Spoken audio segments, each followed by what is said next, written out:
नमस्कार मित्रांनो. धैर्य, चिकाटी आणि मेहनती स्वभाव हा जो मूलभूत हे जे गुणधर्म आहेत कर्क राशीचे, त्याची खरी कसोटी, खरी परीक्षा डिसेंबरपासून सुरू होणार आहे. अर्थातच डिसेंबरचे पहिले 15 दिवस आहेत हे तुमच्यासाठी अतिशय उत्तम असणार आहेत, काळजी करू नका.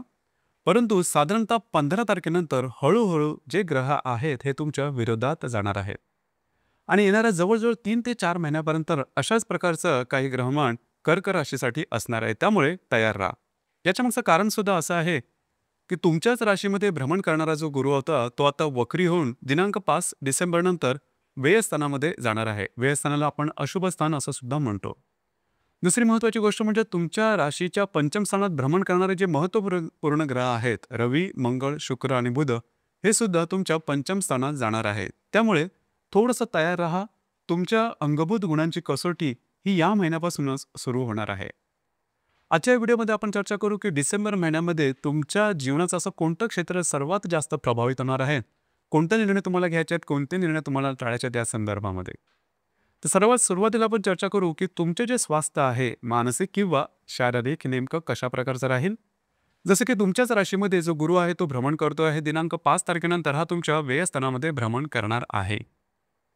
राशीच्या षष्ठ स्थानामध्ये जवळजवळ 15-16 तारखेनंतर रवी, मंगळ, बुध आणि शुक्र हे ग्रह भ्रमण करणार आहेत.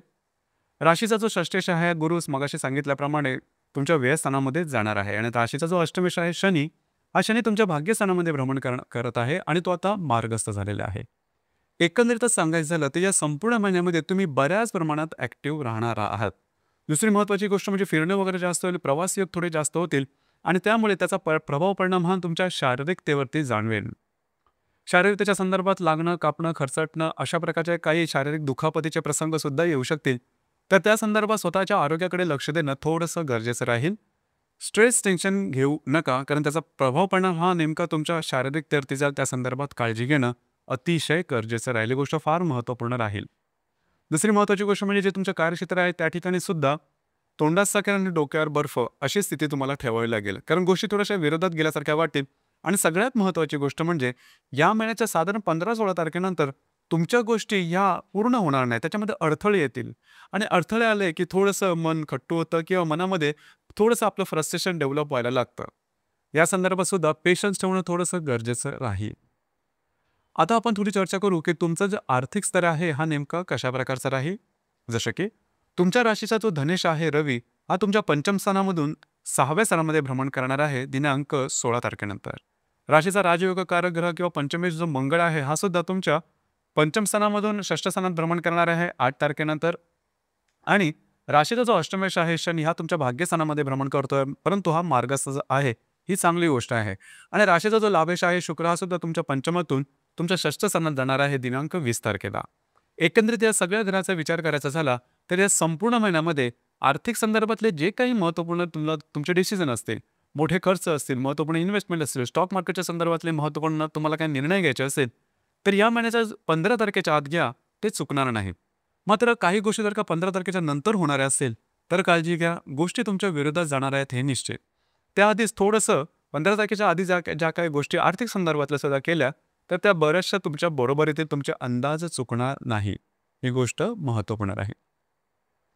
यानंतर आपण चर्चा करू की तुमचं जे ग्रहसौख्य आहे, घरातलं जे वातावरण आहे हे नेमकं कशा प्रकारचं राहील. जसं की तुमच्या राशीच्या चतुर्थामध्ये बुध भ्रमण करत आहे, परंतु तो फार थोड्या दिवसांसाठी असणार आहे. आणि राशीचा जो चतुर्थेश आहे शुक्र हा पंचमातून षष्ठ स्थानामध्ये भ्रमण करणार आहे दिनांक 20 तारखेनंतर. एकंदरीतच सांगायचं झालं तर या संपूर्ण महिन्यामध्ये घरातल्या व्यक्तींबरोबरचे नातेसंबंध चांगले राहतील, काळजी करू नका. वास्तूच्या संदर्भातली महत्त्वपूर्ण जी कामं आहेत ती या महिन्याच्या जवळजवळ 20-22 तारखेच्या आधी उरकून घ्या. म्हणजेच नवीन वास्तू घेणे, असलेली वास्तू विकणं किंवा वास्तूच्या संदर्भातले काही रिनोव्हेशन करणं, उपाय करणं, या गोष्टी साधारण 20-22 तारखेपर्यंत तुम्ही करू शकता. यानंतरच्या कालावधीमध्ये घरातल्या ज्या मोठ्या व्यक्ती असतील, वडीलधाऱ्या व्यक्ती असतील, त्यांच्या आरोग्याकडे लक्ष द्या. तुमच्या घरामध्ये जर का कुठल्या व्याधीने कोणी ग्रस्त असेल तर त्यांच्यासुद्धा आरोग्याकडे थोडंसं लक्ष देणं गरजेचं राहील. यानंतर आपण चर्चा करू की तुमचं जे लव्ह लाईफ आहे, रिलेशनशिप आहे, हे नेमकं कशा प्रकारचं राहील. राशीच्या पंचम स्थानात बरेचसे ग्रह भ्रमण करत आहे, रवी, मंगळ, बुध आणि शुक्र.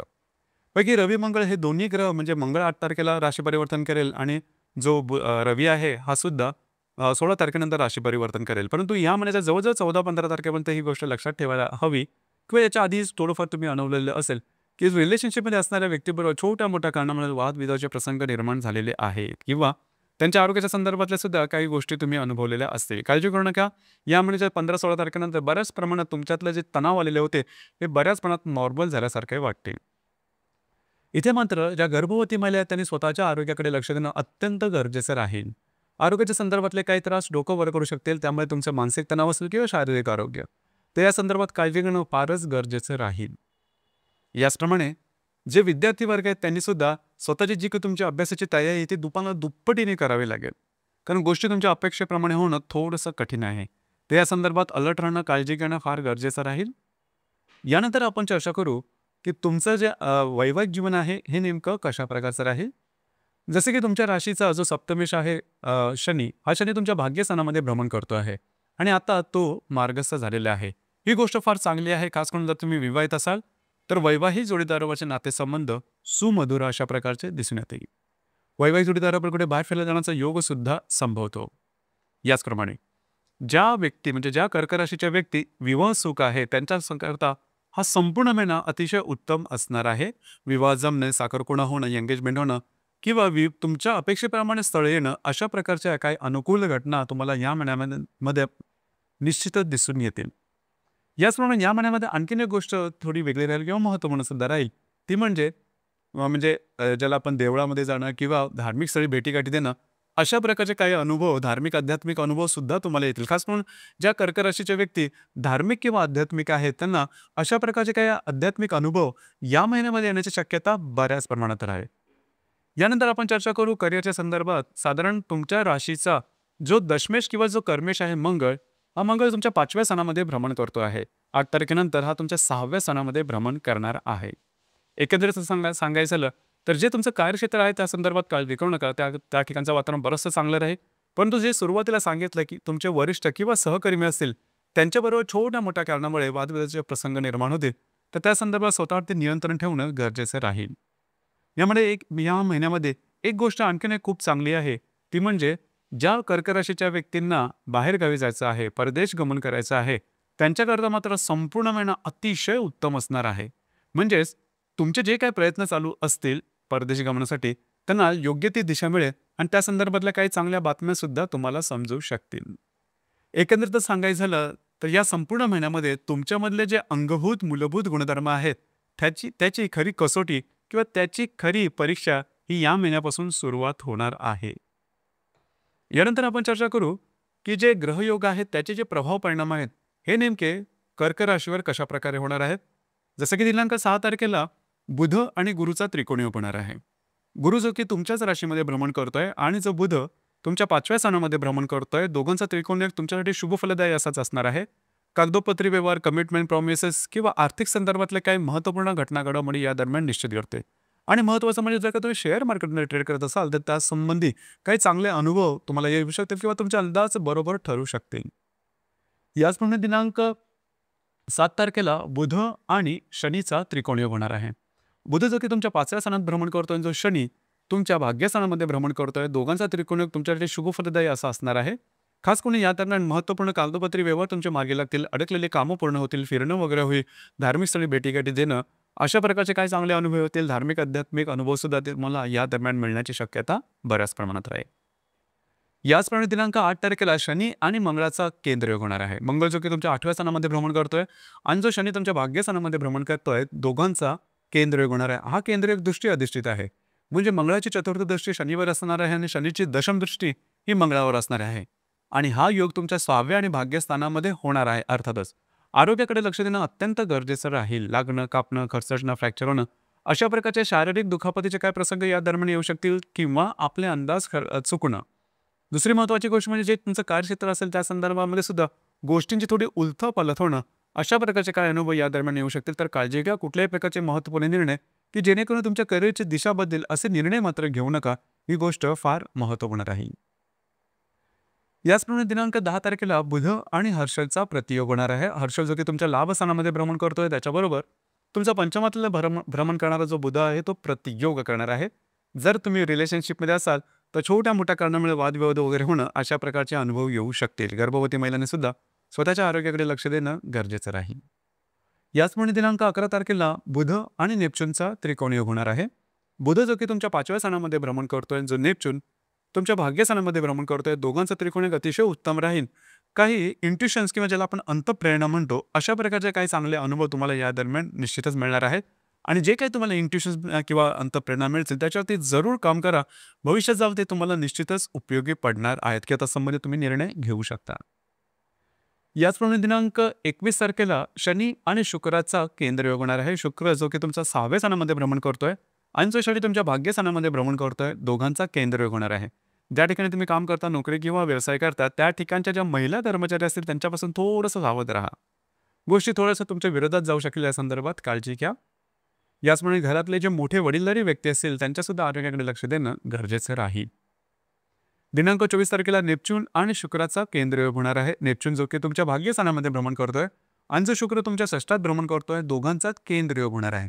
इथे मात्र थोडंसं स्वतःच्या आरोग्याकडे लक्ष देणं अतिशय गरजेचं राहील.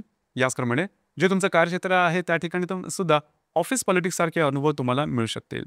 फसलं जाणं, फसवलं जाणं अशा प्रकारचे काही अनुभव येऊ शकतील. काळजी घ्या, सतर्क राहा. याचप्रमाणे दिनांक 30 तारखेला बुध आणि शनीचा सुद्धा केंद्र योग होणार आहे. बुध जो की तुमच्या 6व्या स्थानामध्ये भ्रमण करतोय आणि जो शनी तुमच्या भाग्यस्थानामध्ये भ्रमण करतोय, दोघांचा केंद्र योग. या ठिकाणी सुद्धा आरोग्याच्या संदर्भाचे त्रास, कागदोपत्री व्यवहार हे सगळं पासून थोडंसं सावध राहणं गरजेचं राहील. या दरम्यान प्रवास योग काही तुमचे होत असतील तर स्वतःच्या आरोग्याकडे लक्ष देणं अत्यंत गरजेचं राहील. किंवा ज्या कामासाठी तुम्ही प्रवास योग कराल किंवा तुमचे प्रवास होतील ते तुमचे कामं पूर्ण होताना थोडंसं विलंब लागेल आणि त्यामुळे थोडंसं नैराश्य सुद्धा आल्यासारखं वाटेल.